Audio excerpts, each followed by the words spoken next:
it isn't as common, but as a leader, I do think it's a trait that you can imbue within your teams by how you behave in those moments of crisis, chaos, uncertainty, or unanticipated stresses, and how you treat yourself in that moment. Get mad, get over it. Just like Colin Powell used to say, is get mad, get over it, and move forward in a way where your people see you moving forward with purpose. Hello, everyone. Patrick and I are really excited to come to you today with a new series that will be rolling out in our podcast. So if you've been with us this far, by the time you listen to this, we will have released just about 30 episodes between the Book of Law, Season 1, and Leadership and Motivation Unleashed, Season 2. We've covered topics across the spectrum, everything that connects to workplace, ethics, politics, interaction, what helps people succeed, what causes people to fail. We've tackled some really timely topics like AI, remote work, and then some really old school topics like how to handle bad behavior, right? How to plan a career path that will get you where we want to go.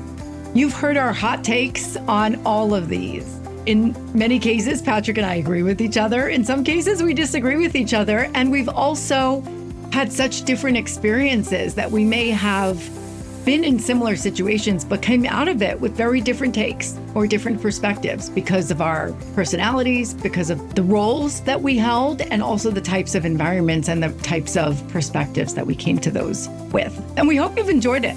What we're going to do next is something a little interesting. Over the course of some of these same episodes, we have mentioned names of people that we admire, people that we've worked with over the years that have taught us lessons, that have dropped quotes, that have handled situations in really unique ways. And what we are going to do over the next series is introduce you to some of our favorite people. Patrick and I have reached out to some of the folks in our network who we feel have particularly unique experiences, perspectives, and stories that we'd like for them to share with you. And they've graciously agreed to come on our podcast and have conversations with us. And some of them will share different takes that they have on topics we've already covered. And others might share just different unique perspectives that we wouldn't be able to offer because we haven't had those experiences. And so over the next, probably couple of months, we are going to introduce you to some of our favorite people. We're really curious to hear from you if you like this format, if you'd like to have more conversations with others, or if you have any questions for our guests. I'm sure they'll be really excited to hear your feedback as well. I love diversity of thought, and the list of people are diverse as it comes with regards to their experiences and the way they think and the greatness they've delivered into the environments they've populated. So I think everyone's going to enjoy it. I'm looking forward to it.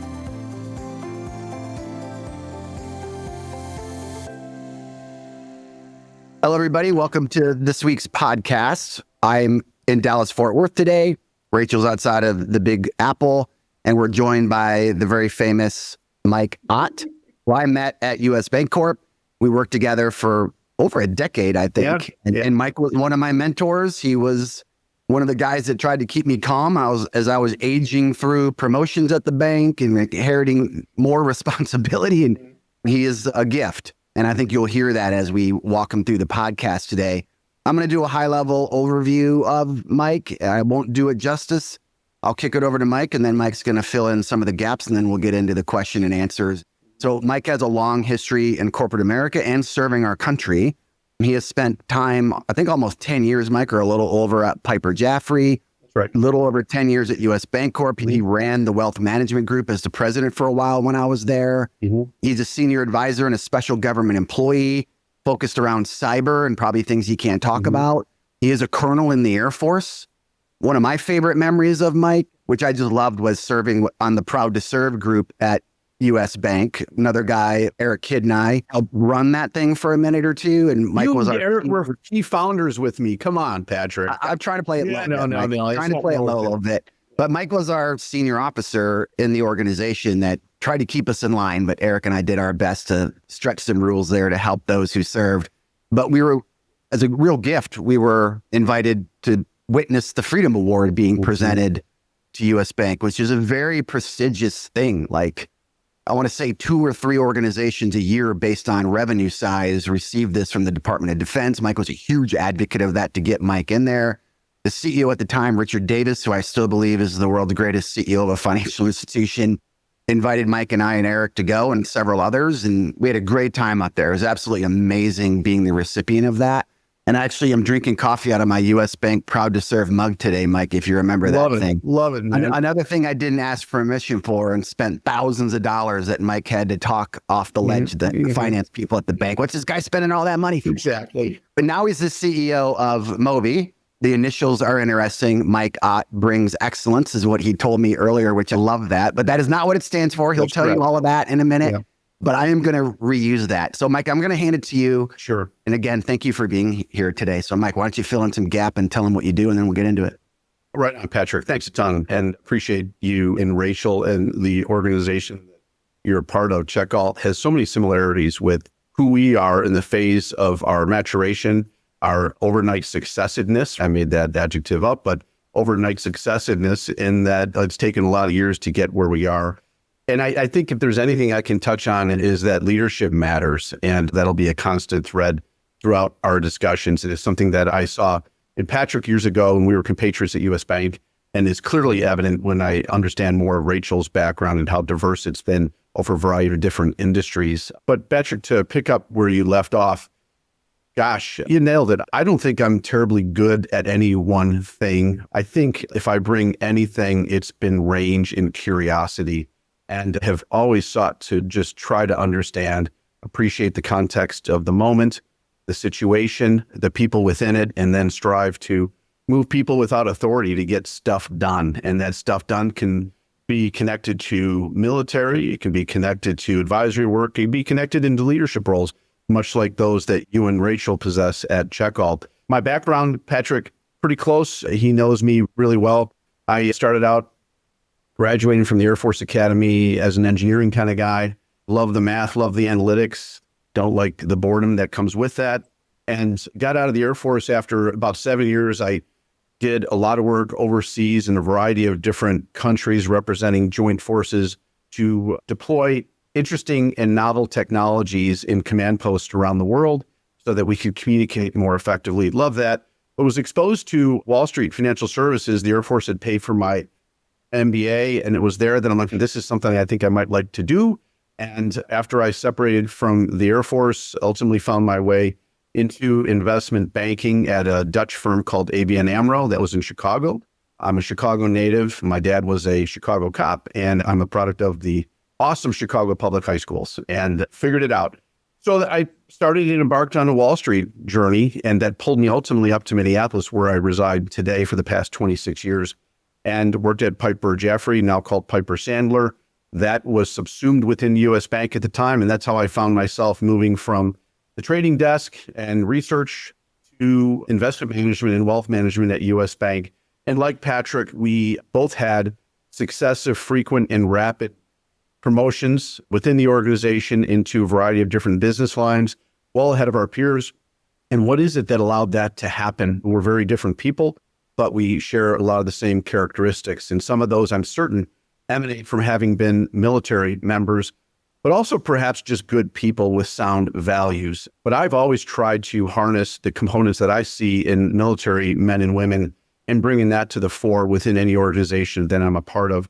So I ultimately did a lot of fun work at US Bank. Patrick and Eric and others helped me and others establish US Bank as the leading top employer within the country in its commitment to its military members, not just in terms of the benefits provided therein being consumers, but more importantly, how we curate, nurture, and care for those employees under a engagement umbrella, because we know that for many of these military men and women, transitioning into the civilian space can be difficult.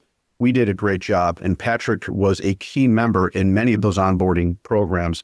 I got lucky and found myself in many senior roles at US Bank. One thing I imagine we'll talk about today is like, how did that happen and where did you get lucky? Because it's a lot of luck. But I would say that how I moved from there into healthcare has nothing to do with my healthcare experience. It has everything to do with these notions around how do you treat people, how do you move people without authority, how do you build teams, and how do you operate in an environment where there's no hubris, and self-assuredness at the same time. So I hope that fills in some of the gaps and sets it up the way that the two of you want it. Brilliantly so. Brilliantly so. I left off your education background, which is really interesting. You mentioned the Air Force Academy. That is rare air. Any of the academies are rare air, but being out in Colorado Springs and another thing we have in common, we both spent time in Colorado while in uniform. I was at Fort Carson. Fort Carson. Yep. As an MP, I made a visit up there on occasion to pick up some of our boys and bring them back south. Yeah. Yeah, and I'm sure some of my cadet friends might have even been me, got pinched down by Fort Carson.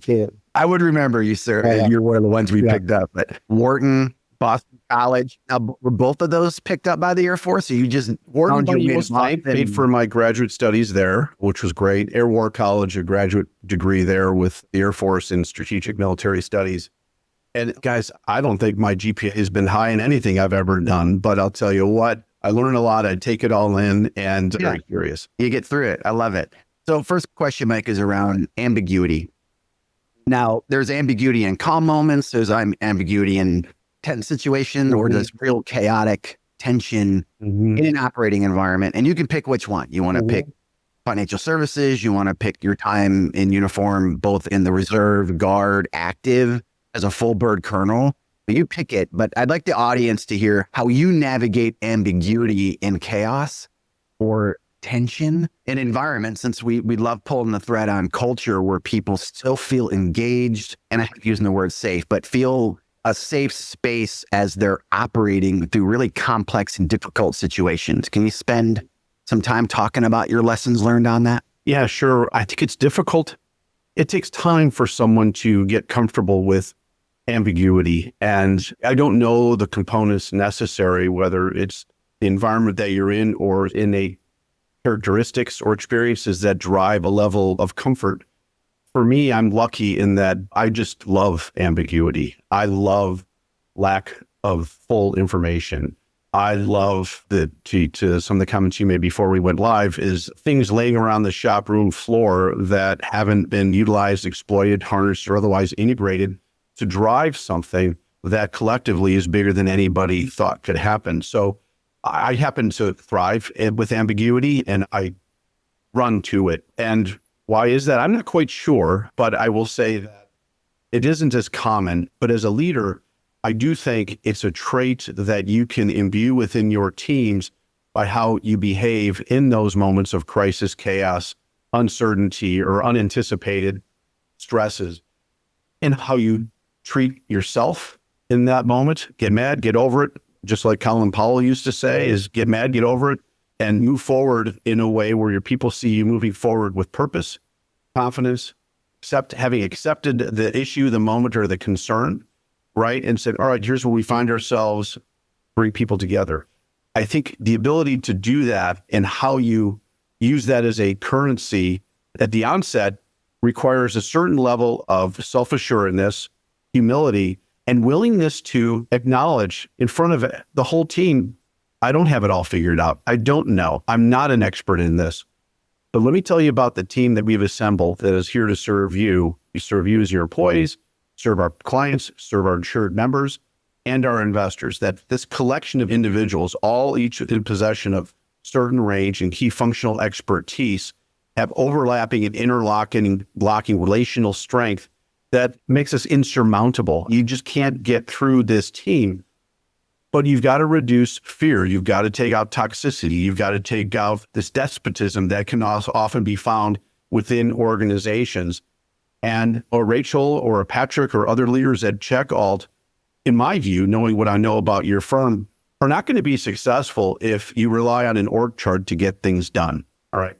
So I think if you rely on an org chart to get things done, that's the easy way. That's an organization that has no comfort with ambiguity. Org chart is a guidance package, in my view. So what I've tried to do, even in the military, and I would say I retired a few years ago, and my last job was around innovation and strategy within the Pentagon, helping the Department of Defense look at novel technologies that could be commercialized in support of the warfighter. Well, today, that unit that my team, we built out, is now a formal unit called Defense Innovation Unit, and I remain an advisor there.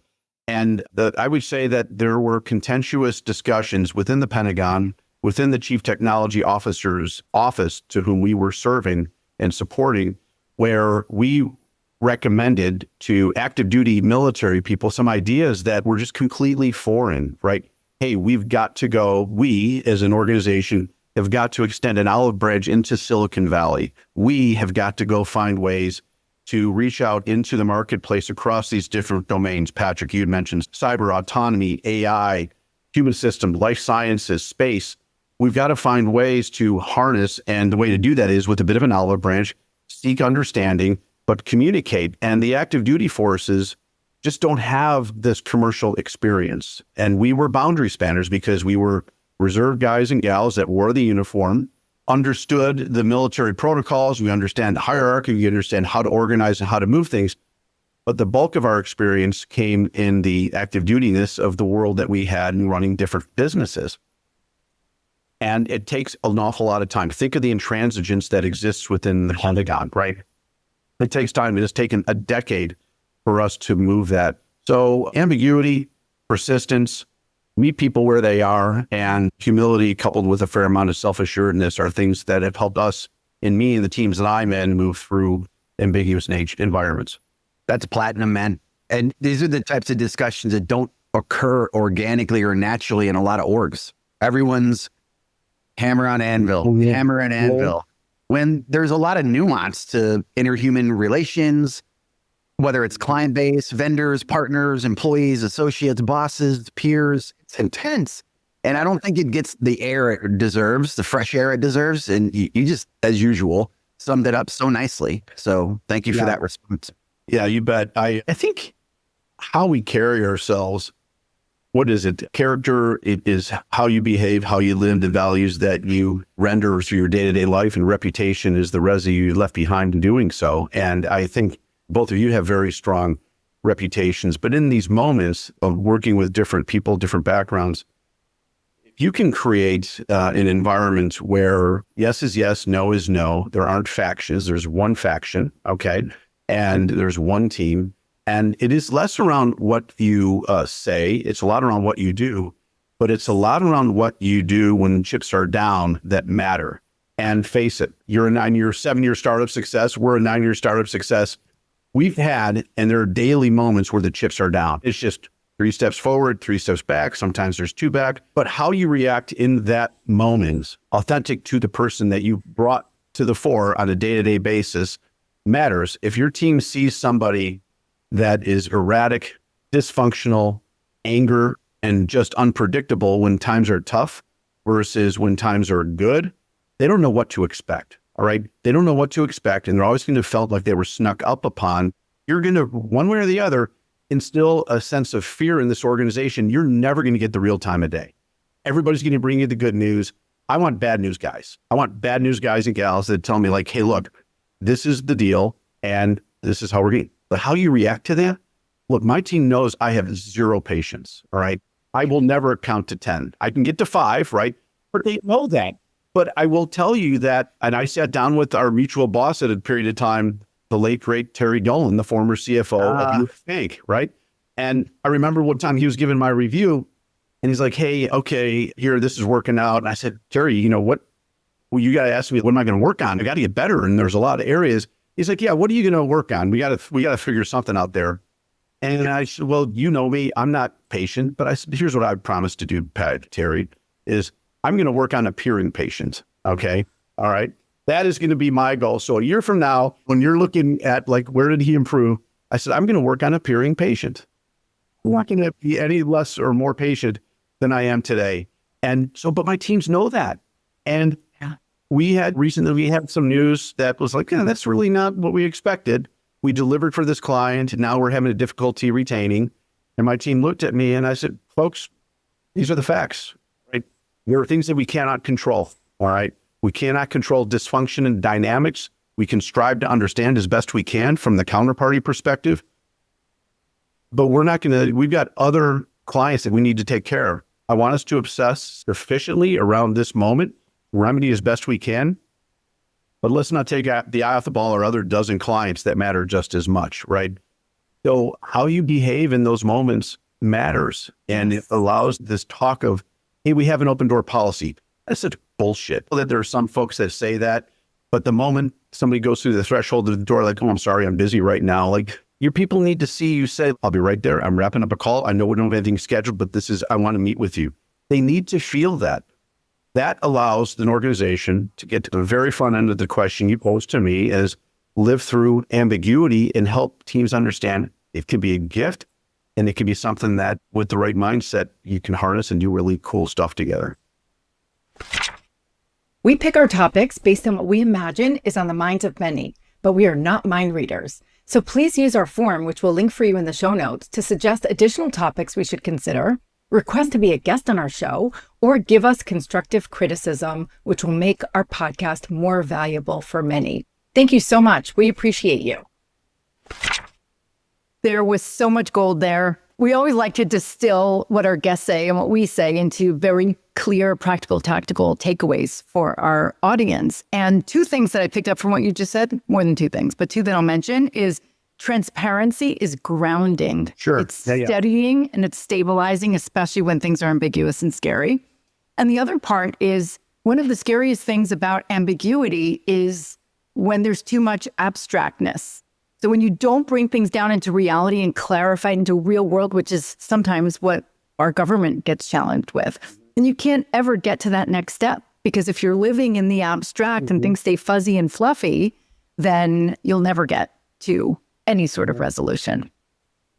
What's interesting, I had some experiences where I had a chance to work with our federal government on veteran employment for many years, but also toward the end of the second Obama administration in 2015, I got a call from the first chief technology officer of the White House, Anish Chopra, and he said to me, hey, there's this meeting going on in the White House, and everyone's talking about essentially creating a taxonomy for skills data so that the government can better predict what universities should be teaching, the types of transferable skills that military veterans can take into the civilian workforce, and also the future outlook on the economy. And they said, there's all these people here at the meeting, and we don't have anyone sitting around the table that actually knows what it takes to get hired into a civilian job in the United States. He's like, Rachel, will you come to the meeting? Oh. And I said, okay, sure. So I get on the train to Washington, D.C. We're in the Eisenhower Executive Office building. Mm-hmm. We're in that same room where the Marshall Plan was signed. So there's history there. So we're sitting around the table. There are scientists from the Bureau of Labor Statistics. It was hosted by the Office of Science and Technology Policy. There were people from the National Economic Council. There were some military people. There were some economics people, lots of political appointees. The CEO of Glassdoor was there. The founders of LinkedIn were there, and me.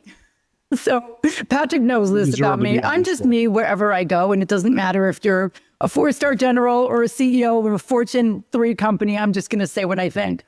And they're all talking about essentially this crisis of people not being able to find jobs and not knowing which degrees. Investing in your education is not necessarily a guarantee that you will find sustainable employment.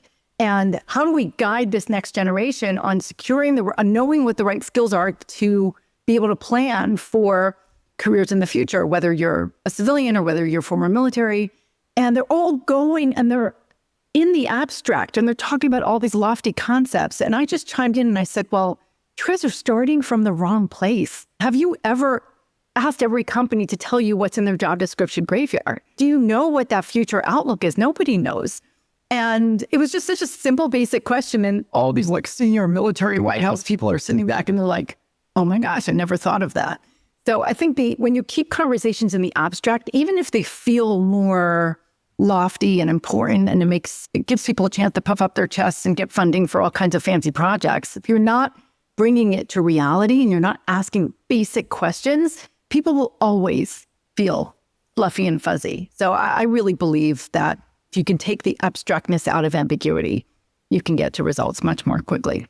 Yeah, I understand that, and that makes sense. And they were lucky to have you at that meeting for that perspective. One of the challenges Patrick Lai and others had at U.S. Bank was helping that organization. I would say some HR leaders that were forward-thinking and more importantly, trusted us. Mm-hmm. We had established ourselves as individual contributors, as leaders. The results mattered, but the how of the results were appreciated by the firm. And those two pieces brought together gave us legitimacy, authority, and currency and license and room to roam. And and Rome we did. oh man, like we had to find budget for shit we did. Hey, wait a second. But we talked fast and we always got it covered. But I think that when you have that sensibility as a group of people within the large organization like that, you can take some risks. Okay. Yeah. You can encourage the organization to broadly color outside the lines. Trust me, this is going to work out. And then begin to create a receive and transmit signal between, let's just focus on separating military men and women, whether they're junior military officers or they're senior enlisted folks that have put in their 20 years, or maybe they just did 5 years, but they got a degree along the way and they realize, hey, look, I'd like to get out of the military and try new things. Many of them just have no flavor, taste, idea of what it means to operate in the civilian world. And they think it's this abyss and it's a different world. I mean, it really isn't. It's still people, all right? It's still core values. It's still what needs to happen within the organization for that organization to find itself and consider itself successful. And I think the more enlightened, larger organization at the time that Patrick and I were at US Bank and it evolved to being is one where there's a sense of trust. And then let's just go down to the basics, just like you were talking about, Rachel, the basics. What do we get when we hire one of these individuals? Are they a helicopter mechanic? Are they flying planes? Are they a security police professional? Whatever that is, like, we've got to help these organizations, right? I like your dead letter job description piece. Like, maybe these job descriptions are just too focused and too detailed. And this potential candidate coming out of the military looks like, I don't even know what those words mean. Oh, yeah. How do we bring it up here so that we can have a discussion that makes it less abstract and focus in on, look, we know you know, Senior Master Sergeant so-and-so or Lieutenant so-and-so. We know for you to have been successful in the military, you had to have demonstrated these characteristics. Guess what? We love those here. We love those here. And create an on-ramp for these folks that begins with understanding and appreciation and then trust. And then Patrick was seminal in helping us build out rotation programs where people got an opportunity to taste test a few things and go, I really like this here. And then you see these people really prosper. It takes a lot of courage at the firm level for that to happen. Yeah. It simply doesn't happen enough. And it becomes more difficult as we as a country begin to have seen over the past decade an atrophying of men and women who have served or are serving. I was looking at this. I know Patrick's daughter went to Army OCS and was a chemical officer and is now out. My son, our son, we've got 3 kids. Middle one is a boy and graduated from college, went to Air Force officer training school and was just commissioned. And he's security forces. All right, Patrick. So he's stationed in the UK at a really cool base. And he's running military police folks, air-based defense, asset protection, helping supporting special forces and doing a lot of these things. But the active duty Air Force today, all right, is about 308,000 men and women. And in 2000, back in 2005, it was 650, right? So the first wave of these men and women that are coming out have come out, right? But there's just fewer and fewer of them. And so firms aren't going to staff up against a very small trickle of potential employees. That's a challenge. It's a challenge. It is. And the translation gaps exist on both sides. And I still think it's because people get stuck in jargon, whether it's military or jargon or corporate jargon, and nobody understands each other. And so it comes to the basics of, tell me about what you did. Tell me about what you want to do. I thought that those MOS translators that they started rolling out like 15 years ago were very dangerous because it created this presumption that if you were a tank mechanic in the Army, you must fix tractors in the civilian space when people are capable of so much more and skills are so incredibly transferable. Look, there are though, and we have to understand this too, everybody is wired a little bit different. And there are some folks, and maybe many of these folks decide to stay in the military, whether they're an officer or enlisted professional, because they like the guidance and that warm, fuzzy feeling that comes with fewer degrees of freedom. All right. That might just connect to how they operate. Fewer degrees of freedom, meaning I love this lifestyle. I love the mission, and I'm willing to subordinate choice-making opportunities for that. that's a reasonable exchange, right? And that person has done some introspection. This is me, and this is how I'm going to find my flow. Awesome.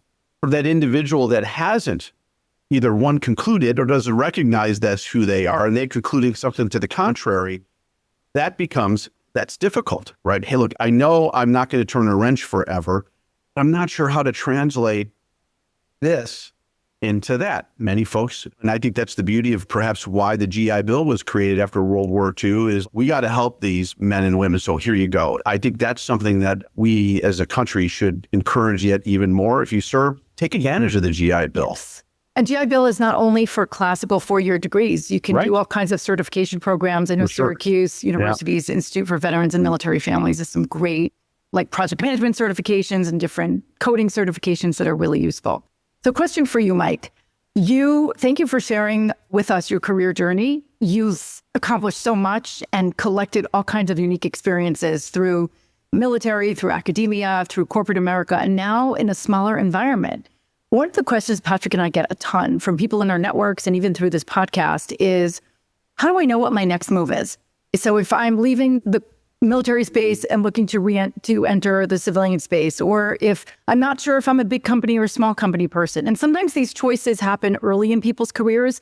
Sometimes it's when they're re-entering the workforce after caring for family members or leaving to go and, train for the Olympics or get a PhD. And sometimes it's just, I don't know if you can call it a midlife crisis, or once you acquired enough professional experiences that you say, oh, now I want to try something new. So I'm curious to hear your perspective on how your leadership style and your personal satisfaction levels evolved as you made these different moves, and also guidance you would have for people considering, the right spot for them. That's a lot to unpack. I like it, and it connects with a few areas, how I've learned, and the long list of whoopsie daisies that I have in evolving as a leader, and then how I try to help others.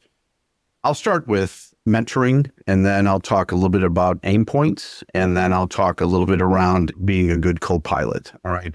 Mentoring, I guarantee, knowing Patrick and knowing that you're affiliated with him, Rachel, that you're routinely mentoring people, older, younger, same age, different parts of their career. I know that. I'm doing the same thing. But oftentimes people are being mentored and they didn't even know they're being mentored. And that is a reflection of someone having put themselves into the right environment. I encourage my kids, coworkers, friends, anybody else is, don't chase the buck, all right? Chase the environment.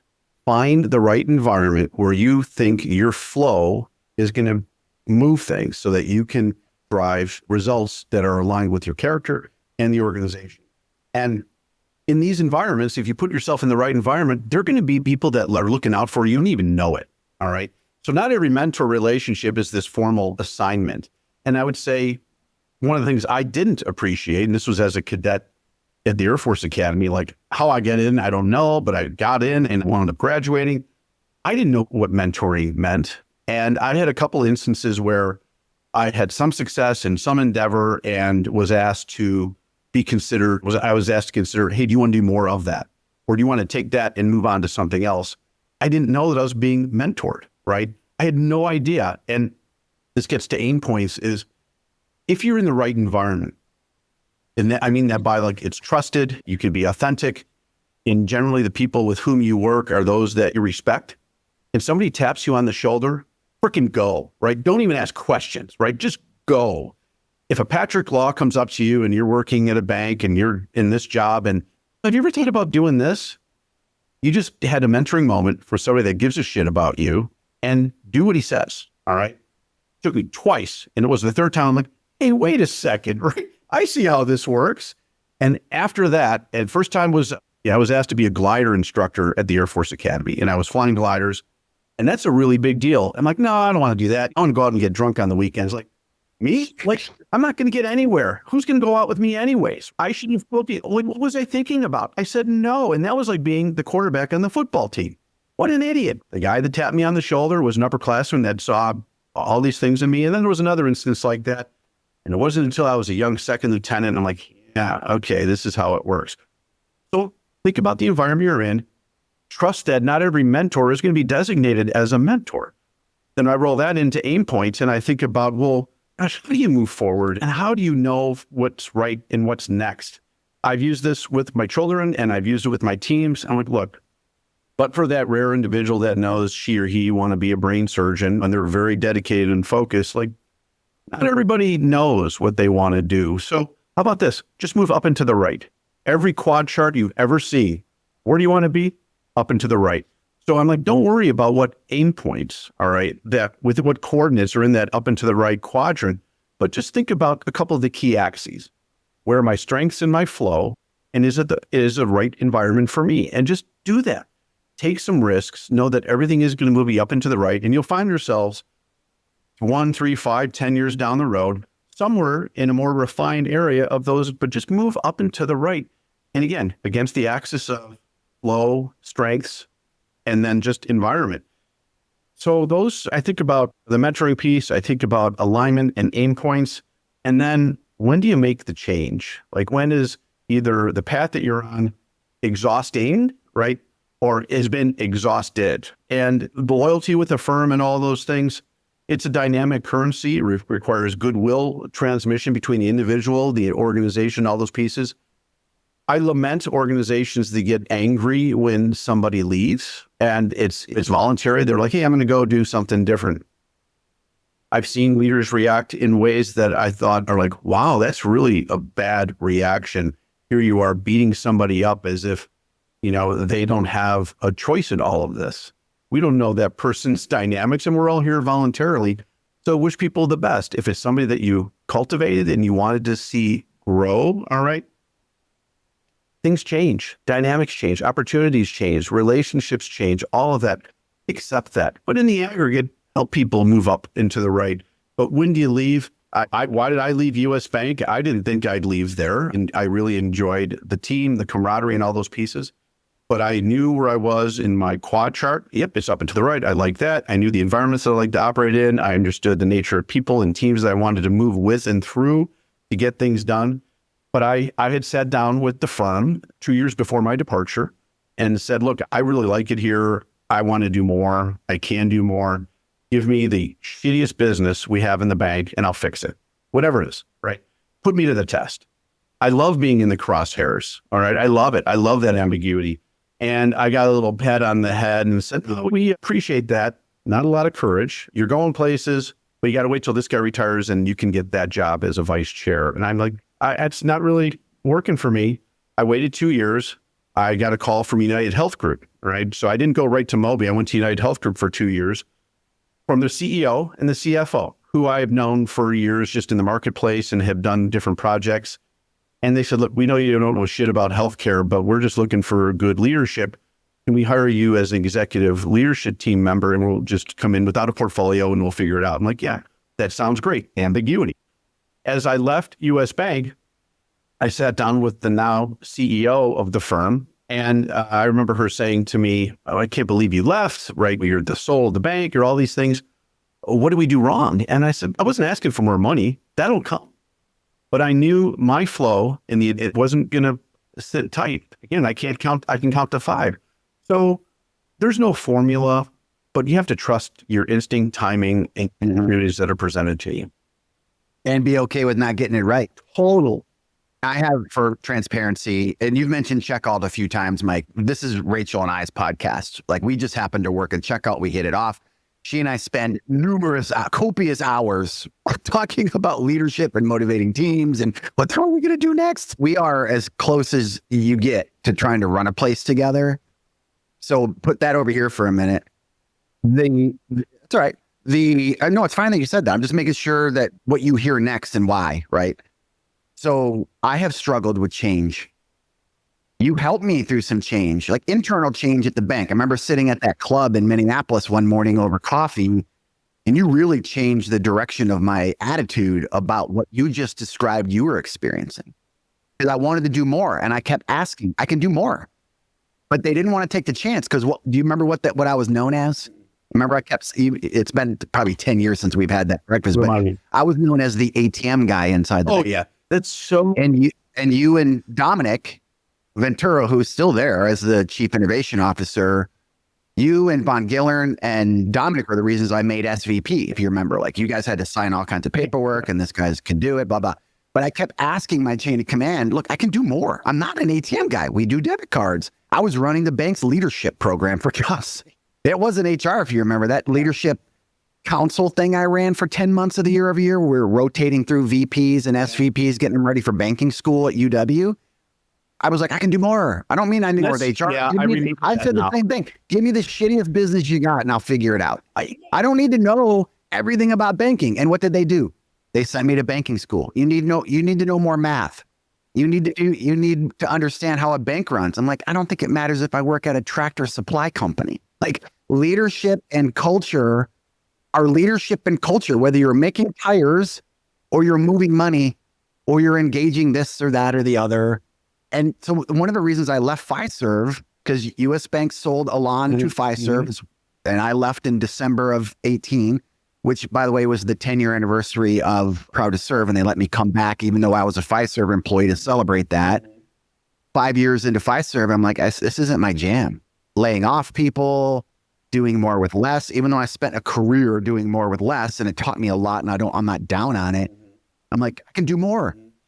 Now, my boss at Fiserv, who now runs Verifone, was very open with me about his future and, what mine is, living in Dallas when it's a New York crowd. So when this thing came along, I jumped at it, but it hasn't been easy or fun every day. But the biggest problems and the most satisfaction you get are from pain, at least if you're me. And I know that about you, Mike. And Rachel wouldn't have stayed here for 4 years if she didn't enjoy pain. Yeah, my team looks at me, they're like, why did you come here? My people sat down, and after I got here, I remember my general counsel, who left the firm, and that was smart of him because that was just smart, but came to me at one point in time and said, Mike, you're really changing the culture here, but it's becoming an achievement organization. And as if that was wrong, and I was selling something. And I remember this, my former head of HR, not the one that I have today, who I think of like a Rachel, and I've said to my leadership team, look, we could wake up tomorrow, and I don't care what the business is. I want everyone here to know that we could wake up. I never said Tractor Supply, but I said we could run an advertising company. We could make widgets. I don't care. I said, but you need to come in here every day with that sense of conviction around how we work with another and foster it along those lines. I get to the piece with my prior head or my prior general counsel, turning this into an achievement organization. I go, yeah. And there's going to be 3 groups of people here. There are going to be groups of people that go, oh my God, finally, we have vision, strategy to execute against, to achieve that in a way and in a manner where we empower one another. We've got this culture. There's going to be one cluster of that. Is it 30%, 8%? I don't know. Then there's a next group that's going to be like, yeah, you know what? This isn't for me. Good. Go find your flow. And then the third group is going to be like, let's see how this goes. All right. So we've had a fair amount of rotation. The hunker down types. Yeah. I'm gonna wait them out. Yeah. We're only 250 people. I'm gonna find you. So, So you do that, and then now you emerge. And in Mother Rat, I'm telling you guys, it has been a lift. It's a bigger lift than I ever even imagined. I sat down with the founder. I'm like, you SOB, you didn't tell me this and this. I go, we were pretending to be a business because you never put any financial constraints on things. I had people come up to me like, thank God you're here. We were playing, how people play doctor. We were playing business. People are going through LinkedIn training. Like, how in God's name is that constructive? I sat down and looked at one strategy deck, and I said, hey, let me look at this from the prior CEO. We had 8 priorities, right? First one was kumbaya. The 8th one was growth. And I'm like, wow, this is really not going to work. What do we do today? And every year, since I've been here 3 years, there's 3 goals: growth, retention, and operational excellence. Everything we do is harnessed against that. I love that, Mike. To your point earlier, the parallels are crazy. They really are. And we experienced the same. And when Patrick joined a couple years later, there was change, and some people reacted differently than others. And I believe, and I know that you probably agree with me, just hearing some of the things you said, is that you got to tell them, you got to say, I get that this is not what you signed up for. Things will be different. Expectations will be changed. This is a free country. You don't have to work here. I want you to, but these are exactly. But if you want to stay here, this is what's going to be expected. You get to decide. And some people decided on their own. Some people needed a little help to decide. Exactly. Right.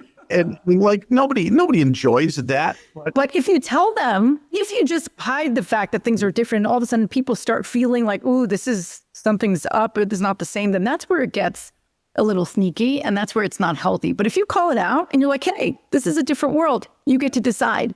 And they have time to find something else. Like, that's the biggest gift you can give to anyone. Back up 35 minutes, and I made a comment around people are looking how you behave, whether it's good, bad, all those pieces, but what you tolerate and don't. And I've got a t-shirt here the teams gave to me. We don't hire jackwagons, right? I call them jackwagons, right? But what I'm willing to tolerate is, look, I have one of my responsibilities, because I've got a lot of them, is to ensure that we have this environment, the one that is curated and meaningful and positive.